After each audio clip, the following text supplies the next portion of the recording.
meus olhos outra vez. Quero ver a beleza de Deus no fim. ¿Qué es lo vano?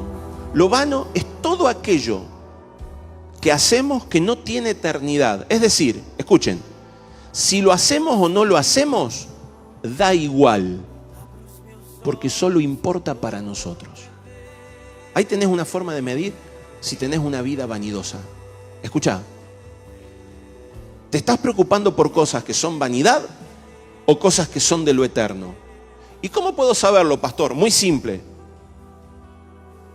Si no lo haces, lo eterno se ve afectado. El reino de Dios, la implicancia de la justicia de Cristo en la gente, la salvación de las personas, la restauración de la justicia en una ciudad. Si no lo haces, algo está siendo afectado. ¿Y qué cosas son aquellas que son vanidad? Aquello que haces y que si no lo haces, no pasa nada.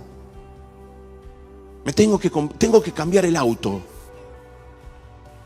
Y te pasaste hace 2 semanas que estás viendo cuál es el mejor negocio para cambiar el auto.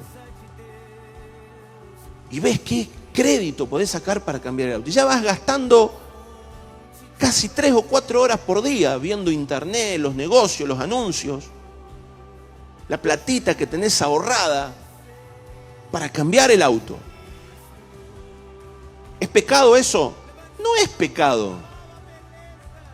Entonces gastamos nuestra energía psíquica, nuestro rendimiento anímico, nuestro espíritu colaborativo, nuestro deseo de ayudar, y lo terminamos invirtiendo en algo que Pablo dice: no anden en la vanidad de su mente. Invertimos tanto tiempo en asuntos que no van a repercutir en lo eterno. Y Pablo está diciendo, esto es una mentalidad que les está drenando, escuchen, drenando, les está chupando la energía de productividad en lo eterno.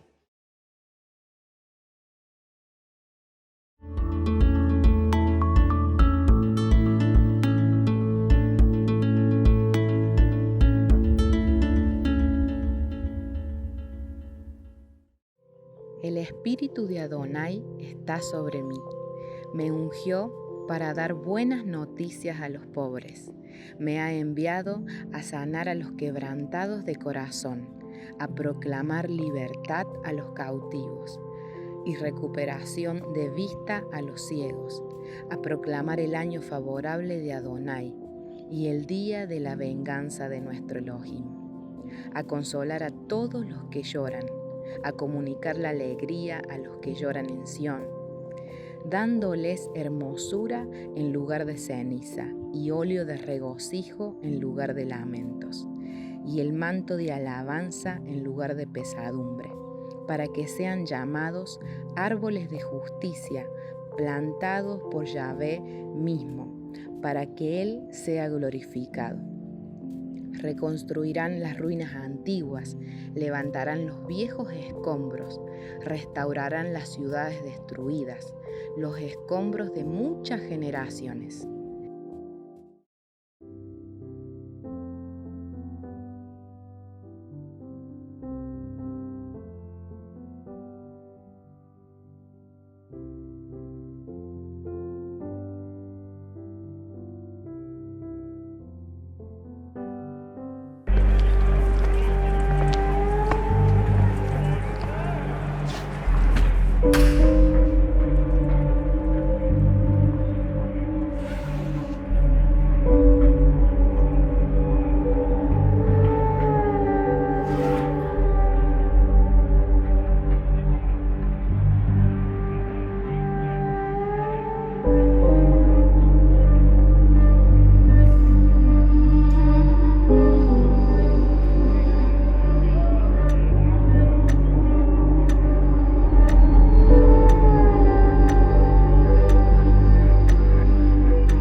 dígame, ¿por qué decidió entrar al programa Vivir? Bueno, la verdad que yo decidí entrar al programa Vivir porque me lo había recomendado un amigo, que vi cambios muy importantes en él. En ese momento en mi vida yo estaba teniendo problemas en mi matrimonio, donde comencé a refugiarme en el alcohol. Por cualquier situación que pasaba en casa, me directamente tomaba, que eso se fue haciendo como básicamente una adicción. Sí, tenía un problema de adicción. Ingresé al programa Vivir porque noté lo que sería mi adicción a las drogas. Y me di cuenta que al inicio no estaba avanzando en el sentido de que usaba mucho el celular. Y me di cuenta que estaba siendo adicta a eso.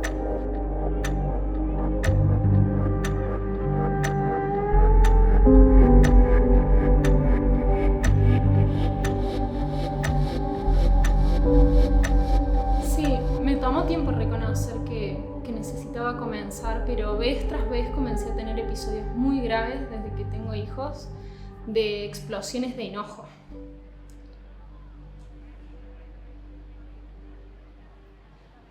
¿Cómo dijo? Sí, había situaciones que me sobrepasaban y me ganaba el enojo, me ganaban mis emociones y comencé a aprender a gestionarlas con el programa. Ok. Problemas de ira. Yo entré en el programa porque la verdad me angustiaba mucho los espacios. O sea, necesitaba aire, tenía lo que me decían claustrofobia. Aprendí lo que eran mis emociones. Y la verdad que fui libre de eso.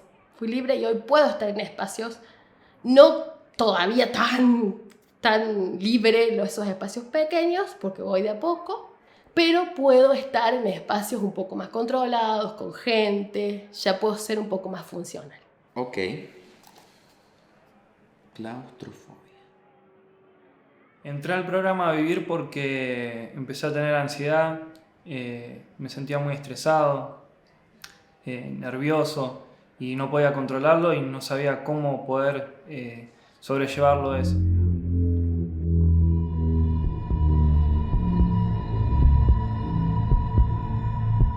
Yo entré al programa Vivir porque tuve episodios de depresión. Entré al programa Vivir porque me costaba un montón gestionar mis emociones. Vi una publicación en Instagram.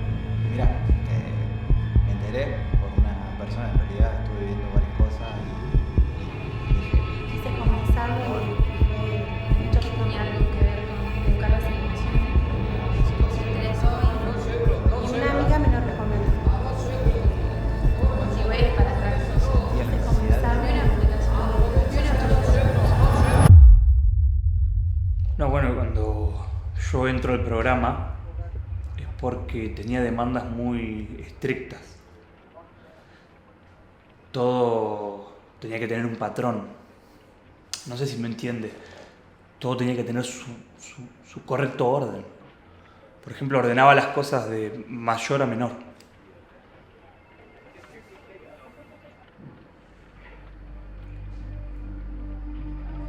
¿Pudieron ayudarlo? Fue todo un proceso, ¿no? Pero...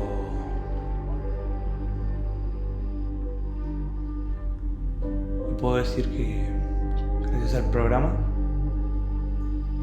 soy un hombre libre.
Hola, ¿qué tal? Hoy te queremos contar de qué se trata el programa Vivir. ¿Qué es? ¿Para qué sirve? ¿Cuál es su propósito? Primero que nada, queremos contarte que el programa Vivir fue fundado hace aproximadamente 15 años por el doctor Sebastián Palermo, creando un centro de rehabilitación para personas que luchaban con las drogas. Con el paso de los años, fue abarcando otro tipo de problemáticas y de emociones que la gente iba en busca de ayuda.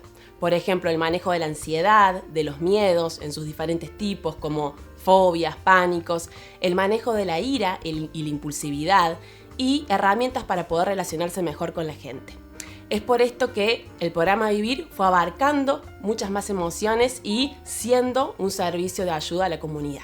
El programa Vivir tiene como objetivo brindar herramientas en cuanto a la educación emocional, que por medio de ellas puedas aprender a gestionar tus emociones, a desarrollar una mejor calidad de vida y desarrollando así también un potencial no solo en lo personal, sino también en lo espiritual.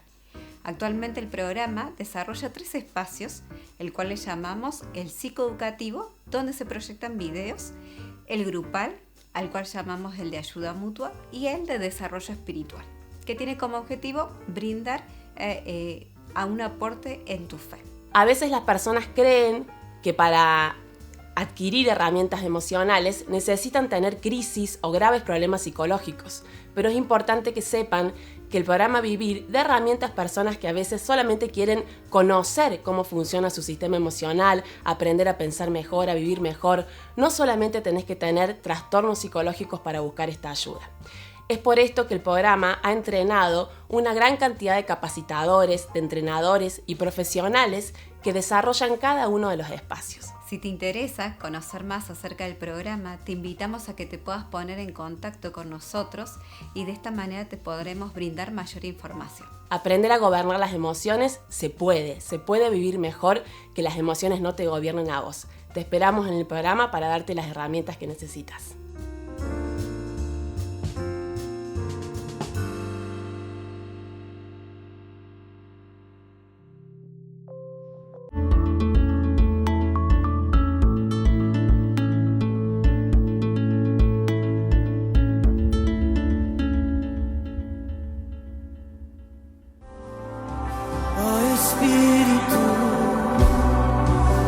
Meus olhos outra vez. Quero ver a beleza de Deus no Filho. ¿Qué es lo vano? Lo vano es todo aquello que hacemos que no tiene eternidad. Es decir, escuchen, si lo hacemos o no lo hacemos, da igual. Porque solo importa para nosotros. Ahí tenés una forma de medir si tenés una vida vanidosa. Escuchá, ¿te estás preocupando por cosas que son vanidad o cosas que son de lo eterno? ¿Y cómo puedo saberlo, pastor? Muy simple. Si no lo haces, lo eterno se ve afectado. El reino de Dios, la implicancia de la justicia de Cristo en la gente, la salvación de las personas, la restauración de la justicia en una ciudad. Si no lo haces, algo está siendo afectado. ¿Y qué cosas son aquellas que son vanidad? Aquello que haces y que si no lo haces, no pasa nada. Tengo que cambiar el auto. Y te pasaste hace 2 semanas que estás viendo cuál es el mejor negocio para cambiar el auto. Y ves qué crédito podés sacar para cambiar el auto. Y ya vas gastando casi 3 o 4 horas por día viendo internet, los negocios, los anuncios, la platita que tenés ahorrada para cambiar el auto. ¿Es pecado eso? No es pecado. Entonces gastamos nuestra energía psíquica, nuestro rendimiento anímico, nuestro espíritu colaborativo, nuestro deseo de ayudar, y lo terminamos invirtiendo en algo que Pablo dice: no anden en la vanidad de su mente. Invertimos tanto tiempo en asuntos que no van a repercutir en lo eterno. Y Pablo está diciendo, esto es una mentalidad que les está drenando, escuchen, drenando, les está chupando la energía de productividad en lo eterno.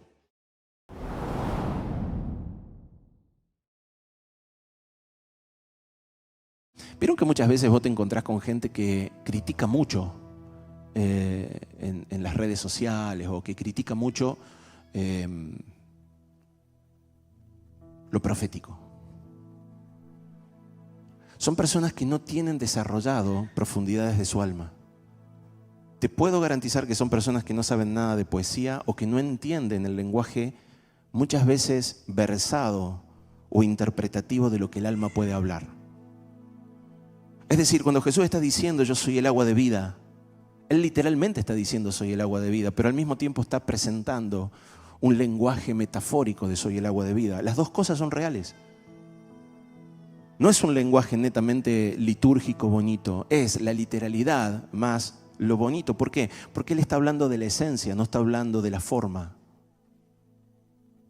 Entonces muchas personas no han aprendido a desarrollar su alma porque no han aprendido a desarrollar el arte que les puja adentro. Empiece a escribir, pinte, escuche melodías, lea los libros poéticos de las Escrituras. Viste que hay gente que le gusta leer más los libros de Pablo porque son lineales, directivos y verticales. Esto es así, así, así, así, no guste, no toque, no lleve, no haga. Pero el Salmo es como otra cosa, ¿no? El que mora al abrigo del Altísimo morará bajo la sombra del Omnipotente. Ahí ya me perdí a la mitad del camino.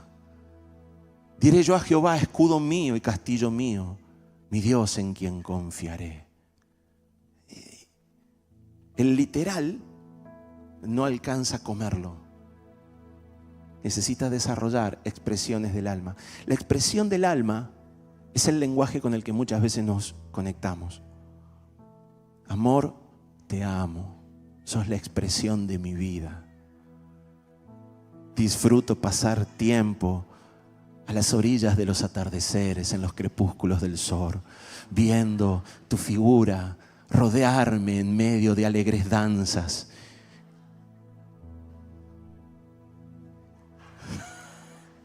¿Que nunca me escuchaba hablarte así?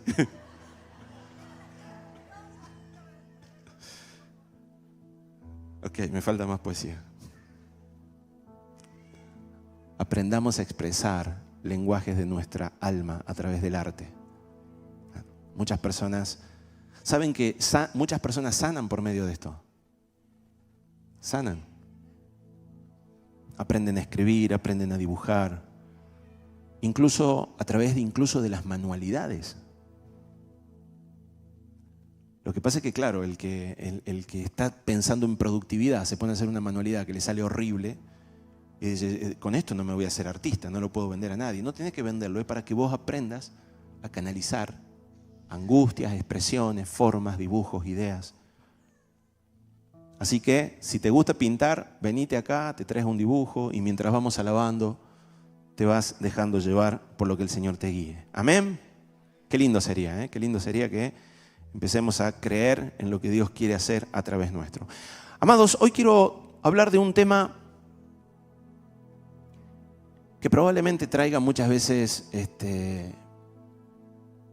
molestia, ¿viste? Es como un escozor esto, es como... Este tipo de mensaje es el mensaje que uno toma para otro.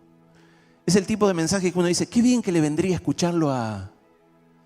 Es el tipo de mensaje que uno no se pone el saco ni ahí. Porque uno cree que ya está resuelto este tema y que de alguna manera esto lo tendrían que escuchar mis discípulos, dice Denny. Esto lo tendría que escuchar mi papá, dice otro por ahí. Esto lo tendría que escuchar mi esposa, mi esposo. Qué bien que le vendría que esté conectado en internet tal persona. Porque de lo que voy a hablar ahora es de la característica de los humildes y cómo el humilde puede aprender mientras que el altivo quedó estancado en el tiempo. Hace muchos años, yo tengo un mentor, para que no lo saben, digo mentor, algunos me cuestionan la palabra mentor, pero no es ni más ni menos que alguien que me influye en mis decisiones y me influye positivamente porque yo decidí. Es un pastor y lo creo como pastor y lo considero mi pastor. Pero bueno, no solamente me cuida, sino también que me induce y me impulsa a más. No me deja en la condición de oveja, sino que me impulsa a la condición de león. Y me gusta caminar con él porque me ayudó a madurar y no me puso un pie arriba para que me quede siempre a su lado con temor a salir, sino que me enseñó a tomar mis propios riesgos y mis propias decisiones. Para los que no lo conocen, su nombre es Fernando Orihuela y es una persona a la que amo mucho. Él y su esposa, su familia, hemos aprendido a caminar mucho con ellos. Y hace mucho tiempo, cuando yo lo empecé a conocer, una de las cosas que yo hice cuando llegué y lo quise conocer fue contarle todos mis logros. Sí, porque yo hago esto, hago aquello. Y lo primero que hice al tratar de conectarme con él fue tratar de contarle todo lo que yo era, todo mi estudio, mis capacitaciones, los libros que había escrito, las charlas y conferencias que daba. Y él, obviamente, como una persona paciente, gracias, chao, gracias. Y yo me fui. Y cuando me fui, hice este sabor. Y ahí está, le contesto. ¿Y? Es como que me acerqué a una fuente de sabiduría y me fui sin nada. Con el tiempo, leyendo algunos libros, hay un libro muy bueno que me gustó mucho, que me influyó mucho cuando yo era joven, que lo recordé en ese momento, se llama Cómo ganar amigos e influir sobre las personas, que aunque el título suena muy pedante, y para mí es un título que más que título es algo capcioso para captar discusiones, porque es horrible la forma en la que lo expresa, tiene principios escriturales muy interesantes, porque habla acerca del amor al prójimo, habla acerca del tratar bien, habla acerca de muchas cosas que uno diría, esto no tiene como objetivo influir, tiene como objetivo amar. Pero bueno, en ese material decía que cuando te acerques a alguien, trates de aprender y no de enseñarle lo que sabes. Y mucho más cuando se trata de personas que están en algún tipo de rango de autoridad. Yo cuando era chico me caracterizaba por juntarme con los pastores, había un pastor o algo, y yo siempre buscaba tratar de hacerle preguntas difíciles al pastor. Me gustaba hacerle preguntas difíciles, porque en realidad quería aprender, ¿no? Y no era hipócrita con lo que había entendido, sino que esto no lo entendí. Y si esto es así, ¿por qué es así? Y si usted dijo esto, ¿por qué esto otro? Siempre tuve una sed de búsqueda. Era pequeño y había leído recientemente la historia de Salomón. Y me impactó el momento en el que Dios llama a Salomón y le dice, pedime cualquier cosa y yo te la voy a dar. Y Salomón le dice a Dios, mira, yo lo único que te pido es que me des sabiduría para dirigir este pueblo. Y a Dios le agradó tanto que no solamente le dio sabiduría, sino que también le dio riquezas. Y a mí me pareció muy honesto de Salomón. Y yo desde entonces le digo a Dios lo mismo. Le digo, Señor, solo te pido sabiduría. Te pido sabiduría y que me recuerdes pedirte sabiduría. Y yo creo que Dios me escuchó. Porque miro para atrás y digo, no estuvo tan mal. No estuvo tan mal las decisiones. Cometí muchísimos errores, pero cosas que no volvería a hacer, muchísimas cosas que no volvería a hacer. Pero aún dentro de los errores, obtuve beneficios. Entonces, con el tiempo, aprendí esta potencia de aprender de los que estaban al frente. Cuando uno pasa por la universidad y vos te recibís con un título y te enseñorean con esas ultracapacidades facultativas, ortodoxas, académicas, tu cabeza se tac, tac, tac. Una vez, no sé cuántos conocen a Quino, un autor argentino que escribió una obra literaria llamada Mafalda. ¿Alguno escuchó hablar de Mafalda? Bueno, él dentro de todas las cosas era muy irónico con la realidad. Y en un momento determinado estaba el papá de Mafalda en la playa y estaba con otra persona Y la persona le dice, ¿y usted a qué se dedica? La otra persona le dice, y él le dijo que era empleado, no sé. Y le pregunta el papá de Mafalda a la otra persona, ¿y usted a qué se dedica? Y cuando lo ve, en la siguiente casilla, o sea, en el siguiente cuadrito de dibujo, aparece que la persona está subida a un pedestal y como si fuera una especie de busto tipo estatua, lo mira de arriba para abajo y le dice, soy médico. Y yo dije, este hombre captó la esencia de los médicos. ¿Cuánta altivez, arrogancia te enseñan en la facultad? Y tenés que pelear con eso porque vos de verdad creés que sabés un poquito de algo. Cuando no sabés nada de nada, ¿no? Porque empezás a profundizar. Pero la gente que sale de ahí sale muy arrogante, altiva. De hecho, en el ámbito de la salud, el médico es muy arrogante por sobre todos los demás colegas de salud.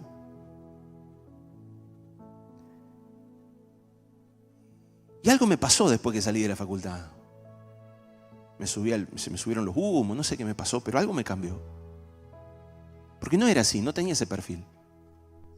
Y cuando empecé a caminar con Fer, él me dijo una frase una vez que me cambió. Me dijo, si no tenés más nada para aprender, hasta acá llegaste.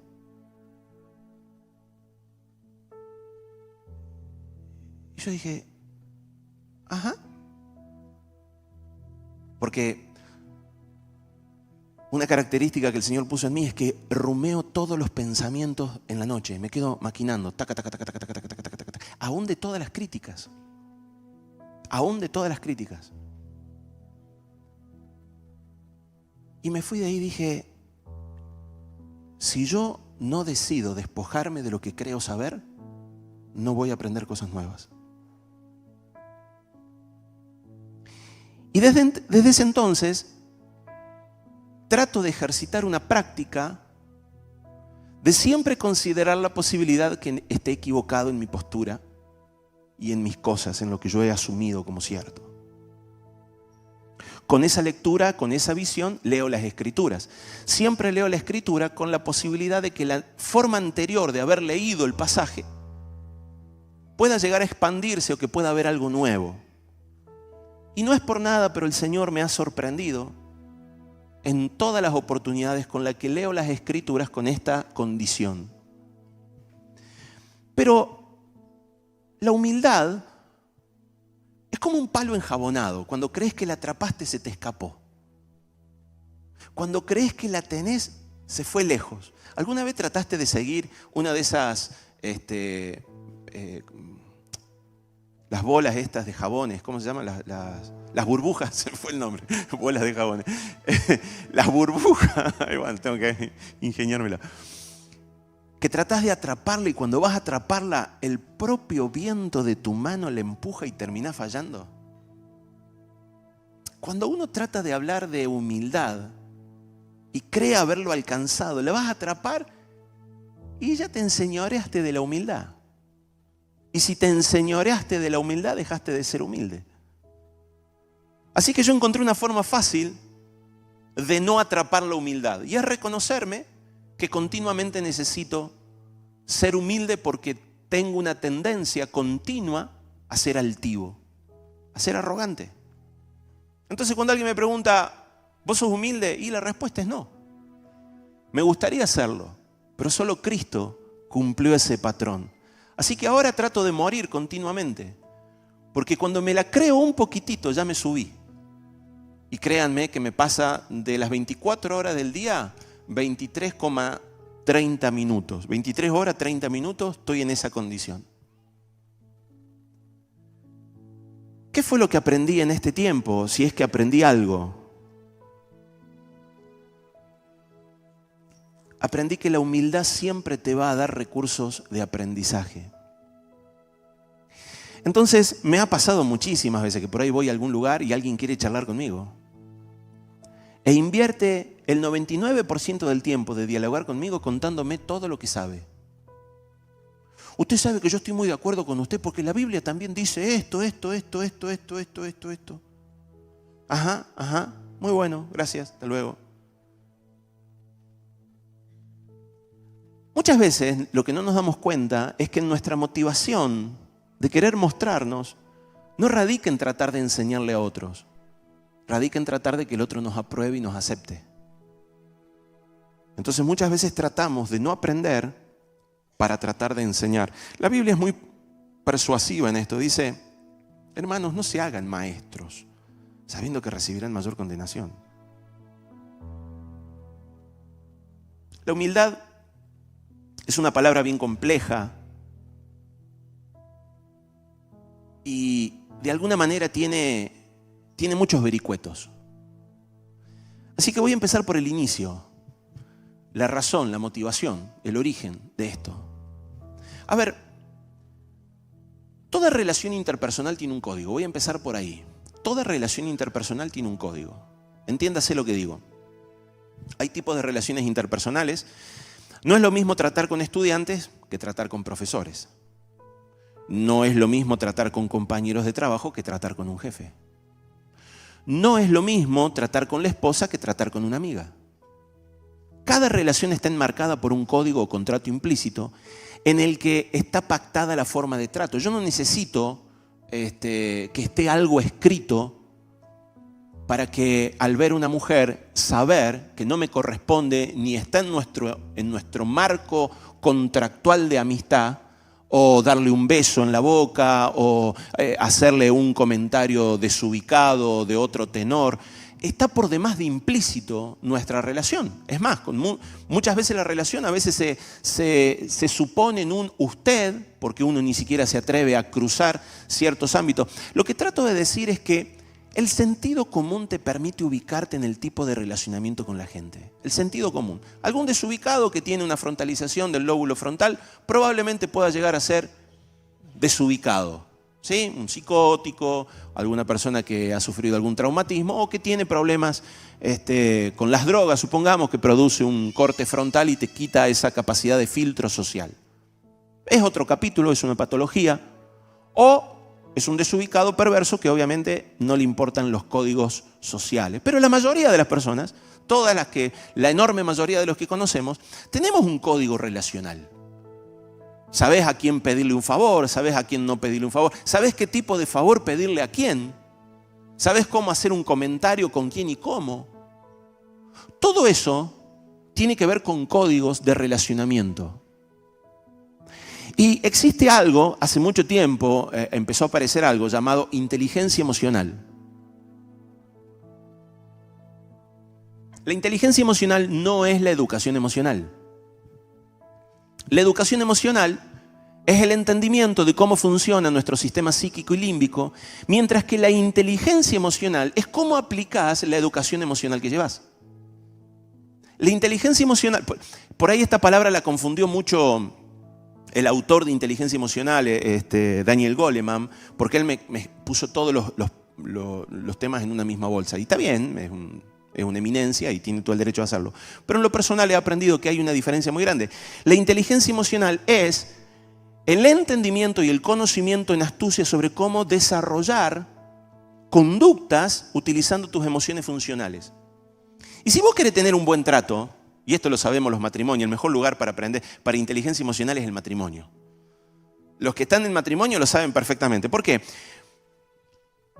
Les voy a contar una que estuvo muy buena. El otro día veía un videíto que le decía, el chico le venía a decir al papá, papá, me quiero casar. Y el papá lo sienta y le dice, ok, está bien, pero antes me tenés que pedir perdón. Y el chico le dice, ¿por qué? Porque me tenés que pedir perdón. Papá, yo te vengo a decir que me quiero casar y vos querés que yo te pida perdón. Sí, hijo, quiero que me pidas perdón. Y el chico le dice, no te pienso pedir perdón, porque lo que te vengo a decir es un derecho mío, es una particularidad mía, es algo que estoy decidiendo yo, no te voy a pedir perdón por querer casarme. Y el padre le dice algo muy coherente, le dice, hijo, si pensás casarte y no sabes pedir perdón sin ninguna razón, no estás preparado. Y más allá que pueda parecer gracioso, porque eso computa para el hombre y para la mujer, hay una astucia en el relacionamiento interpersonal, ¿no? Es decir, ya sabemos, o sea, hay momentos donde le decimos perdón, aunque Ni por las tapas vemos el tema de que yo haya... Pero vos sabés que si pedís perdón, bajás los decibeles del otro lado y del otro lado automáticamente se activa algo beneficioso. Y empezás en ese juego de, esta se la perdono, esta me trago el orgullo. Eso es inteligencia emocional. La inteligencia emocional es cuando vos aprendés a gobernar tus emociones y aprendés a negociar conductas para beneficio mutuo, no para engañar. Simplemente es lo que yo llamo la fuga emocional. Hay personas que a veces están enojadas y te van a decir cualquier pavada. En ese momento, no te hagas cargo. Eso es inteligencia emocional. No me voy a enojar, está enojado, tuvo un mal día. Listo, así funciona. Así funciona la cabeza. Eso es sabio, es inteligente.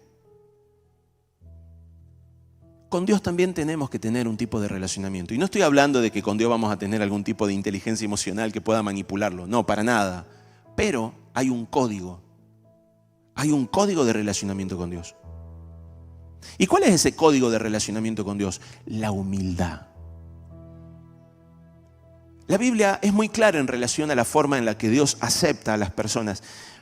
¿Sabes?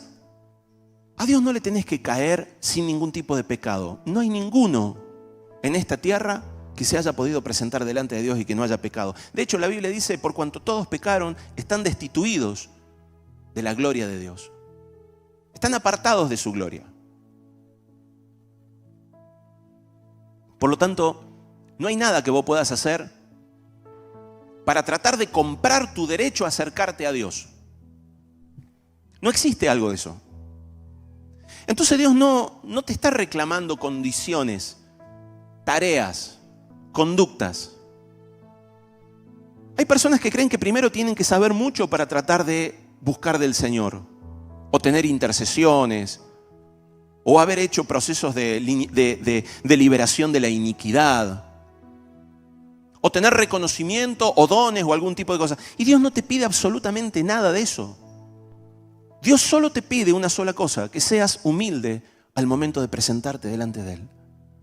Humilde. La Biblia lo dice en dos pasajes bien consistentes. Está en Primera de Pedro capítulo 5, verso 5 y también en Santiago capítulo 4, verso 6. Y lo presenta como un principio espiritual. Pedro dice, igualmente jóvenes, estén sujetos a los ancianos. ¿Saben quiénes son los ancianos? Los que están en las puertas, los que dirigen. ¿Sí? Estén sujetos a los ancianos.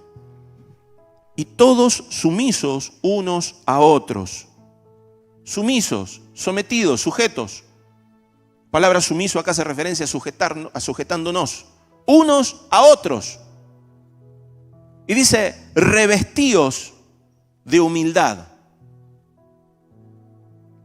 Porque Dios resiste a los soberbios y da gracia a los humildes. Lo resiste al soberbio.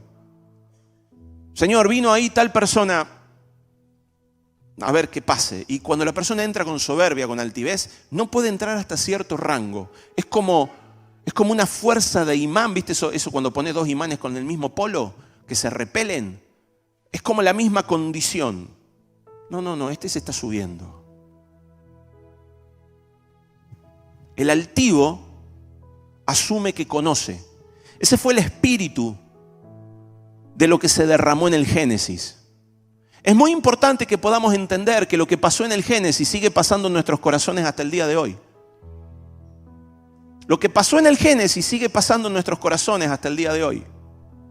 Usted recuerde la historia. Dios lo pone al hombre en el Edén. Y en ese lugar le pone dos árboles. Uno es el árbol de la vida y otro es el árbol del conocimiento de la ciencia del bien y del mal. Y no lo pone Dios. Dice que estaba en el Edén ese árbol. Estaba en el Edén. ¿Cómo llegó hasta ahí? Es un misterio. No lo vamos a discutir ahora porque podríamos hablar de otras cosas. El árbol del conocimiento del bien y del mal es un árbol que manifiesta lo que Dios no quiere que comas.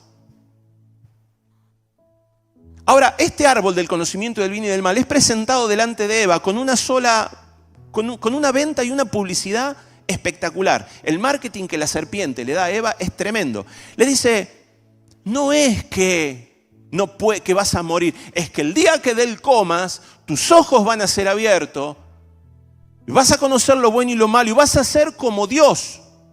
Vas a ser como Dios. ¿Cuál es la característica de Dios? Si ustedes miran atrás, ahí tenemos siete láminas que representan y expresan el nombre del Espíritu de Dios.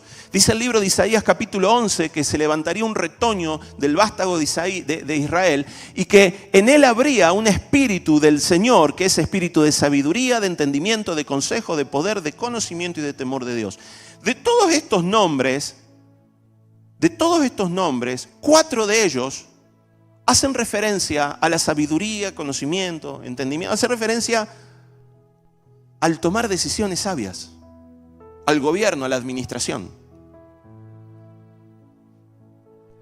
Cuando Eva prueba y le da de comer a Adán, el hombre automáticamente escoge dejar de depender de la vida para empezar a depender del conocimiento. Imaginémonos que esté el árbol de la vida y esté el árbol del conocimiento. El árbol del conocimiento te guía a tomar decisiones, el árbol de la vida te guía a la vida. Veamos en la vida práctica lo que significa comer del árbol de la vida. Me está yendo mal en el matrimonio, mi matrimonio se está yendo a pique. Me voy al árbol de la vida, como del árbol de la vida y mi matrimonio empieza a fluir. Recibe una energía que no sé cómo, pero empieza a fluir. No se trata de lo que yo conozca, no se trata de lo que yo haga, no se trata de mi esfuerzo, no se trata de mi confianza. Se trata de que ahora empecé a comer del árbol de la vida y mi matrimonio empezó a fluir. Estoy de nuevo aquí, pero esta vez decido no comer del árbol de la vida, sino que digo, me voy a leer un libro sobre terapia de pareja, voy a hacer coaching de terapia de pareja, voy a hacer algo de terapia de pareja, voy a ver cómo salvar mi pareja. Voy a informarme, voy a aprender. Ahora, escuche, yo no estoy negando el conocimiento, yo lo que estoy negando es el ser aislado de la vida. Eso es lo que estoy diciendo.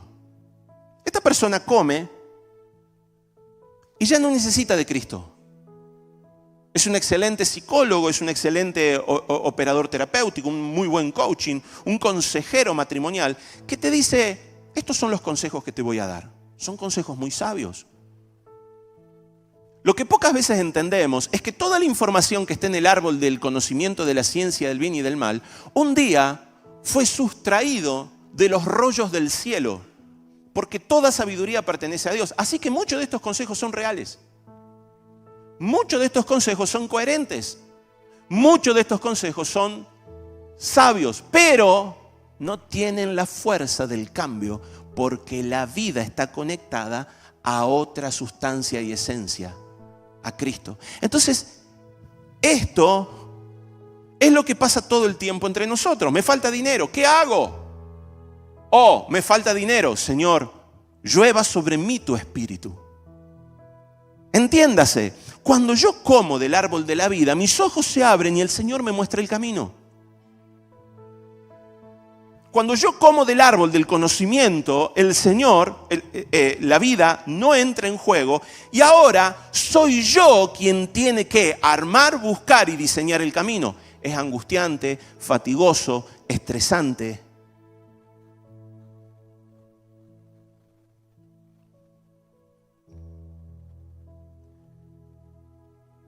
Lucero fue echado del cielo por haber querido subir a lo alto y ser como Dios. Ese subir a lo alto y ser como Dios no es ni más ni menos que pretender tener la sabiduría y el entendimiento de Dios. Cuando una persona cree saber y no escoge a Dios como fuente de sabiduría, esa persona se está levantando a sí misma en conocimiento y altivez. Y Dios lo resiste. No hay nada que te tenga que dar si ya sabes todo. ¿A qué venís? ¿A que bendiga tus decisiones? Son decisiones que has tomado. Dale para adelante. Pero si vos no estás en mí, si estás tomando decisiones fuera de mí, y a veces cometemos este error. Nos ponemos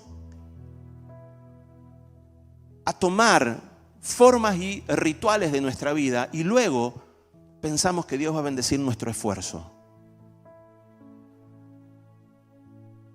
Dios no bendice el esfuerzo. Quiero que entiendas esto, querido. Escucha lo que te voy a decir. Lo voy a decir con mucho temor y con mucho temblor.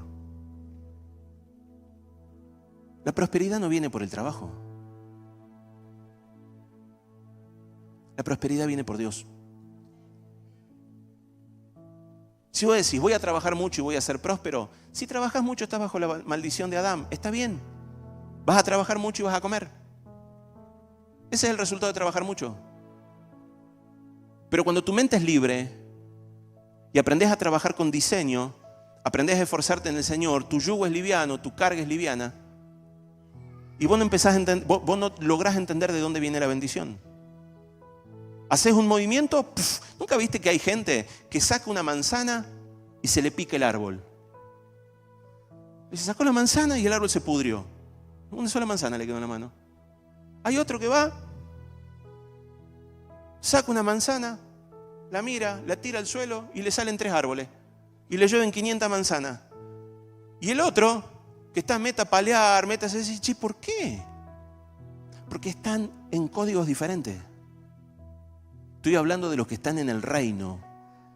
Estoy hablando de los que están en el reino. Un diseño de reino. Algún día vamos a hablar de este tema, aunque lo he hablado mucho.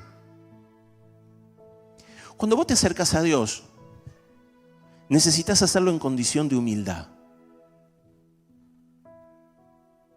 Y a veces no es tan fácil llegar en condición de humildad. Por eso es muy bueno, antes de presentarte ante Dios, reconocer delante de quién estás. Porque eso hace de que tengas capacidad de mirarte a vos mismo. El nuevo diccionario BIN dice que la palabra soberbio, porque viste que dice Dios resiste al soberbio y da gracia al humilde, la palabra soberbio es una palabra griega que significa huperefanos y se refiere a alguien que aparenta estar por encima de los demás. En el Nuevo Testamento se la usa en el mal sentido de la palabra arrogante, desdeñoso, altivo, y en estos 2 pasajes que les acabo de mencionar, la palabra tapeinos, que hace referencia a humildad, es la palabra contraria, opuesta. Ahora, claro, lo que yo estoy hablando probablemente usted lo esté tomando como información y muy pocas personas se están preguntando, ¿seré yo, Señor? Es decir, ¿y cómo me presento ante vos? Porque en el fondo no queremos otra cosa más que seguir recibiendo el favor de Dios. Muchas veces el diablo nos hizo caer en este evangelio de necesidad. El evangelio de necesidad es un evangelio que está basado en lo que yo creo necesitar. Entonces trato de hacer lo que Dios me pida para poder recibir lo que quiero que Él me dé. La humildad, por otro lado, la palabra tapeinos, que tiene que ver con una actitud de depresión voluntaria, donde la persona se reconoce en un lugar más deprimido, más abajo que los demás. Está asociado a declinar, derribar, deprimir. Es muy simple, uno no tira agua abajo para que suba. Uno tira agua arriba para que baje. Y si yo quiero recibir agua, no me pongo arriba de la ducha, me pongo abajo de la ducha. Si yo quiero recibir la unción del aceite, no me pongo arriba de la vasija, me pongo debajo de la vasija. Si yo quiero recibir la bendición, o si yo quiero recibir la vida, o si yo quiero recibir la palabra o la atención, no me pongo arriba de Dios, me pongo debajo de Él, me pongo debajo donde Él me colocó. Pero acá hay muchas pautas que necesitamos entender. Muchas personas creen estar debajo de Dios, pero se ponen arriba de sus hermanos. Y la única manera en la que vos puedas referir estar debajo del Señor es que te ponga debajo de tus hermanos. Porque Él dice, por cuanto no lo hiciste a uno de estos pequeños, tampoco me lo hiciste a mí. Entonces el gran problema que tenemos es la medida con la que nosotros creemos que nos relacionamos con Dios. La forma en la que te relacionas con Dios es la manera en la que te relacionas con ella, es la manera en la que te relacionas con tu prójimo. Esa es la manera que Dios te va a computar. Querido, es muy fácil ser humilde ante las autoridades. ¿Estás esperando hallarle gracia? Es muy fácil ser humilde al jefe. Sí, Señor. ¿Cómo no? La pregunta es si sos humilde ante tus empleados. La pregunta es si sos humilde ante tus pares. Es muy fácil ser humilde al médico que te está diciendo de qué forma vas a ser sano. O es muy fácil ser humilde a la persona que te va a pagar un sueldo. Es muy fácil ser humilde al profesor que te va a dar una nota. Es muy fácil ser humilde a un padre que te va a dar un dinero o te va a proteger. La pregunta es, ¿lográs estar en la misma posición y estar sometidos unos con otros a los que están a tu misma altura? Porque eso es lo que habla del carácter de la humildad. Yo soy una persona que le pregunto todo a Dios. Necesito entender todo, pero quizás esa necesidad tiene que ver con que yo nunca consideré a Dios un Dios ni caprichoso, no lo considero a Dios un Dios déspota, no lo considero un Dios tramposo, ni capcioso, ni difícil de entender. Él, a todo el que le pide explicación, Él se la da. A todos. Quizás la entiendas, quizás no, pero Él te la da. Y un día le decía, ¿por qué me tengo que arrodillar ante vos? O sea, quiero que me entiendas, no, me voy a arrodillar, todo bien con vos, ¿no? O sea, no lo tomes mal. Le digo, pero ¿por qué me tengo que arrodillar? Porque sé que no es una cuestión de que te gusta que se arrodillen. ¿Te lo imaginás a Dios, no? O sea, sean humildes, pero yo no. Humíllense, pero yo no. Sean sujetos, pero yo no. ¿Se lo imaginan al Señor haciendo eso? No tiene carácter, no es como medio un psicopatón. No tengamos miedo a pensarlo. Es que Él no es así. Pero claro, hemos vendido esto al mundo. Una dependencia ciega, sin entendimiento. Entonces una vez le preguntaba y le decía, ¿por qué? Y Él me empezaba a mostrar una visión, y en esa visión habíamos muchas personas, estábamos adorándole y estábamos con nuestras manos levantadas y adorábamos. Y una gran luz refulgente allá adelante, y estábamos todos de pie adorando, hasta que en un momento Él se manifiesta en medio de la luz y aparece la figura de un hombre en todo su resplandor y gloria. Y todos se tiraron al suelo. Y yo me quedé de pie porque estuve medio lento ahí. Y me quedé de pie mirando cómo todos se postraban. Y me quedé mirando al que estaba en medio de la luz. Y entonces Él me dijo, observa. Y yo en medio de esa visión veía dos personas de pie. El Señor y yo. Y veía que la gente que estaba postrada me miraba y lo miraba.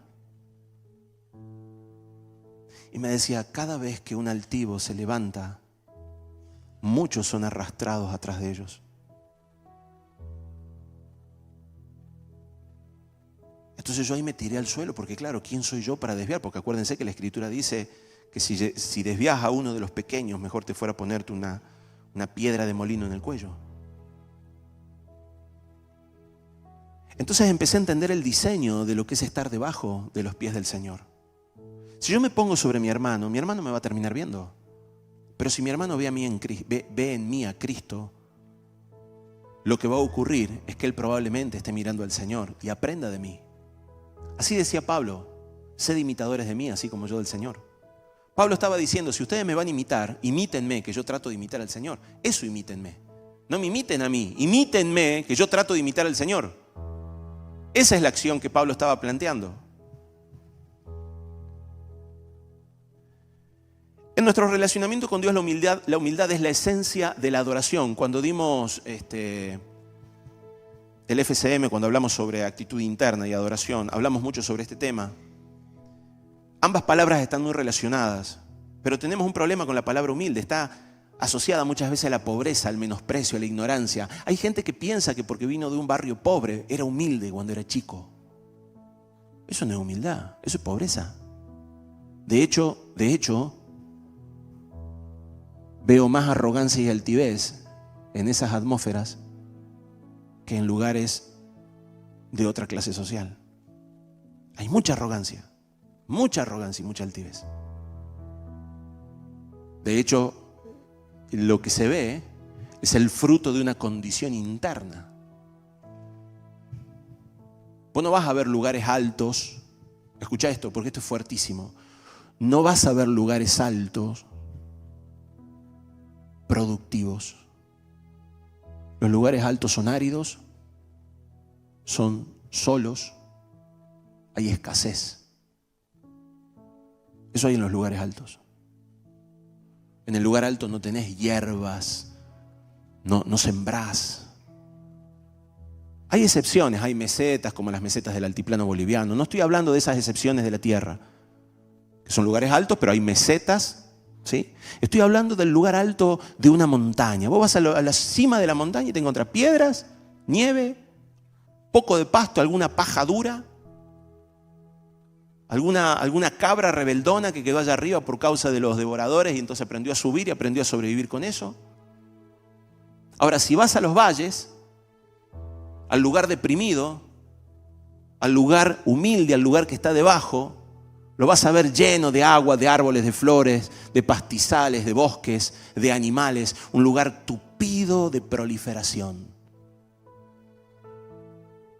El humilde siempre es próspero. La gente lo bendice, lo acompaña, lo protege, lo defiende. El altivo es abandonado. Nadie resiste un altivo, ninguno de nosotros resiste un altivo. Nos damos asco cuando nos vemos en altivez. Por más que tenga razón. Hace muchos años, siempre cuento esta historia, hace muchos años estaba en la carrera de medicina y estábamos estudiando física, yo era ayudante de física. Y estábamos en una discusión teológica en mi departamento con unos amigos y estábamos discutiendo acerca del creacionismo y el evolucionismo. Y yo me desplegué con toda mi sabiduría y todo mi conocimiento y una arrogancia y una altivez y los aplasté técnicamente. No había forma de refutar la postura palermiana. Y cuando terminé yo, henchido así de...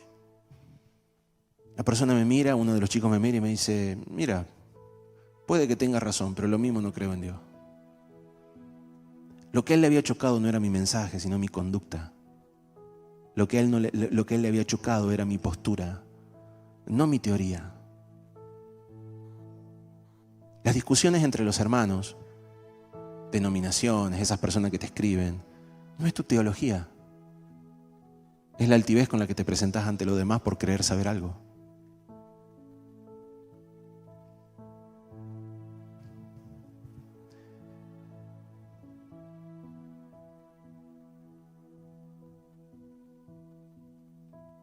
Si tuviéramos que poner al humilde en conductas, ¿qué conductas tiene el humilde? Vamos a decir lo siguiente. El humilde, escuchen esta característica que es muy bonita, el humilde sabe recibir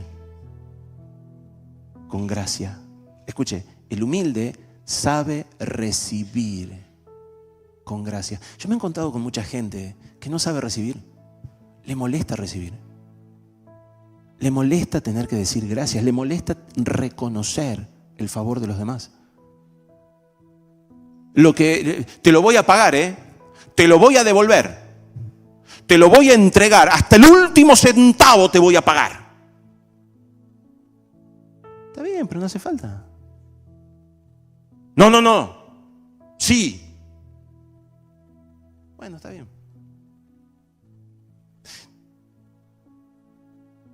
Reconocer que lo que estamos recibiendo no tiene que ver con lo que uno haya hecho o actuado.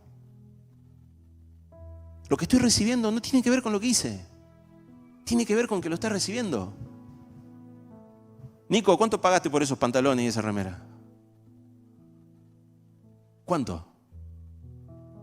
Nada. ¿Laburaste mucho para eso? No.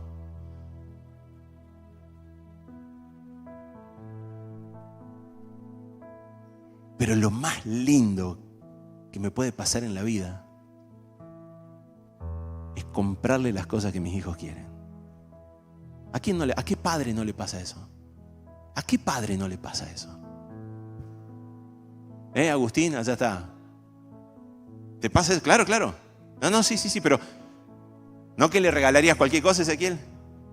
Con gozo. Vamos a comprarle esto, y vamos a comprarle esto, y vamos a comprarle esto. ¿Y qué hizo el bebé? No hizo nada. Existe. Y a veces nosotros nos movemos pensando que es mi santidad la que me va a hacer quedar acá al frente. Es mi conocimiento y mi revelación lo que va a hacer que las personas me escuchen. Es la forma del videíto que voy a hacer, los seguidores que voy a tener en Instagram.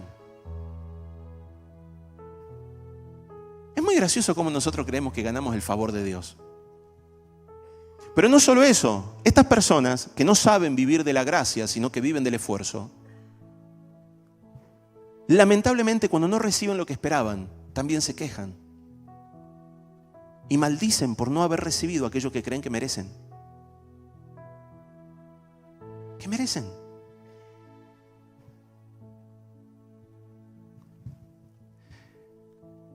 Hay situaciones de gracia que son simplemente dadas por la vida.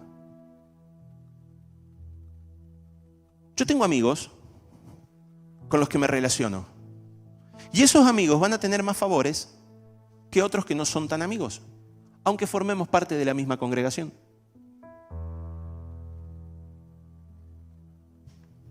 Hay personas que me preguntan, ¿y por qué tal persona experimenta esto y otros no? ¿Por qué te juntás más con esta persona que con otra? Porque con esto soy amigo. ¿Acaso he sido injusto con vos? Le pregunté una vez a uno. ¿He sido injusto con vos? No. Pero yo quiero lo mismo que le das al otro. No sé cómo, pero orá para que seamos amigos. Pero si yo no he sido injusto con vos, ¿te enojás conmigo porque he sido bueno con el otro? O sea, ¿por qué te molestaría que pase mucho tiempo con Rubén? Es un amigo. Se demostró amigo en los momentos difíciles, me ayudó en los momentos de dificultad. Es un amigo, qué sé yo, no sé cómo se dio. Viste que vos hay un momento donde te encontré enlazado a la gente que no sabés cómo llegaste ahí. Simplemente estás ahí. ¿Y por qué pasás mucho tiempo con él? Me decía una vez. Porque es mi amigo. Y cuando quiero ir a algún lado, le digo, ¿no me acompañás? Que siempre te acompaña él. Y si es mi amigo, qué sé yo. Es que yo también quiero estar ahí. Y vos ven, seamos amigos. Y no te la complico, seamos amigos. ¿Y cómo hago para ser tu amigo? Y qué sé yo cómo hacemos para ser amigos. No es algo que se impone. A vos la gente que te viene a imponer una amistad, te cae media gruesa, ¿no? Te choca, es decir, me tenés que tratar igual que a los demás. ¿Y por qué te tengo que tratar igual que a los demás? Si vos no tratás igual a tu esposa que a la demás chica, tu esposa le da un beso y a las demás chicas no. ¿Por qué tenés que tratar a todos de la misma forma? A todos tenés que tratar con respeto, a todos los tenés que tratar con honra, a todos les tenés que dar lo que le pertenece. Pero de ahí a que te exijan que a todos les dé lo mismo, eso es no vivir bajo la gracia, eso es vivir bajo la demanda. Entonces Jesús le decía esto a los discípulos. Había una vez un hombre que estaba llamando empleados y a uno le dijo, te voy a pagar un denario por 12 horas. Y la persona le pareció justa. Ahí está bien. Otro vino más cerca del mediodía y le dijo, te voy a pagar un denario por estas 6 horas que quedan. Está bien, me parece bien. Listo. Y después vino, faltaba 1 hora para que terminara la jornada. Y le dijo, te voy a pagar un denario si te queda esta hora. Y se quedó. Y vino el de las 12. Y se ve que lo mandó el sindicato o algo, ¿viste? Porque dijo, ¿y por qué a él que hace 1 hora le das un denario y a mí que hice 12 me das un denario? Porque con vos quedé en que te iba a dar un denario por 12 horas. ¿Es injusto? ¿Cumplí o no cumplí? No, sí cumpliste. ¿Y qué te enojas porque soy bueno con él? Hay personas que no saben vivir bajo la gracia. Viven bajo la demanda del esfuerzo y el pago. Entonces, lamentablemente, todo lo cosechan así. Todo lo que he recibido en mi vida no lo merezco. Pero literal que no lo merezco. Literal que no lo merezco. No estoy exagerando. Hace muchos años atrás estábamos con mi esposa en una casa alquilada y un día nos miramos y nos dijimos, no tenía ni la más mínima idea cómo juntar dinero para una casa. No se me caía una sola idea. Y la miro y le digo, ¿vos estás dispuesta a vivir conmigo el resto de nuestra vida alquilando? Sí, me dice. Si esta es la decisión que tenemos que tomar, pasaremos el resto de nuestra vida alquilando. Eso sí, tratá que es una linda casita más o menos como para... Lo será, le digo. ¿Y saben lo que pasó? Me desentendí del asunto. Y al poco tiempo el Señor abrió pasos agigantados. No me pregunten qué pasó, no me pregunten quién se cayó, no me pregunten cómo fue la estrategia, no tengo una fórmula. Lo que sí sé es que Dios abre pasos favorables a aquellos que deciden confiar en Él. Nada más. Esto Tiene que ver con la economía, con la salud, con las relaciones interpersonales, con tus hijos, con tu esposa, con el trabajo, con el colegio, con los amigos, con el estudio, con todo. Una vez me miraba y me decía, no, estudiaste medicina, vos debes ser inteligente. No tengo nada inteligente. Tengo una capacidad de sobrevivir tremenda. Literal. Hablaba con los profesores me fue mal en la última materia. No sabía qué. Me mira el profe y me dice, no te puedo aprobar, ya sé, le digo. Y ahí está, salí de la carrera. No tenía el mejor promedio. Literalmente me recibí casi 3 años después de lo que me tendría que haber recibido.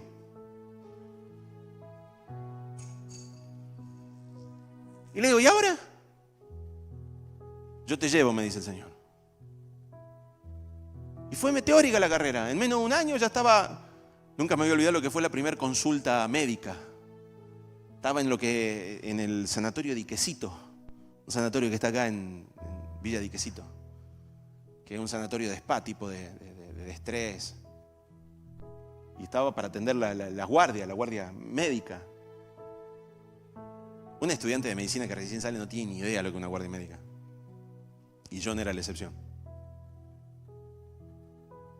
Y estaba leyendo un libro que se llamaba Pabellón 402. Tenés que leer ese libro.